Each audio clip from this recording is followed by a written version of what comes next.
My last question to you all is, what's the one financial habit that would change everything for me? If you think about saving, it's not just saving for the future, but it's also saving for the months that's bad, when there's a shift in the market.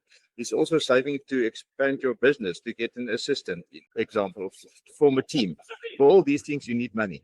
And savings not only for your future, for your retirement, but also for the now. I love it. And I want to add something here, a passive income, because that is something that can also assist you in the months that you possibly have a delayed registration and it's not paid up that month. Refer agents to your team leader so that you can get a monthly passive income. And then my last question to you all is, what's the one financial habit that would change everything for me? There's only one financial habit that will change everything, and that is to lead in every day, consistently, 5 days a week, 3 hours a day. I love it.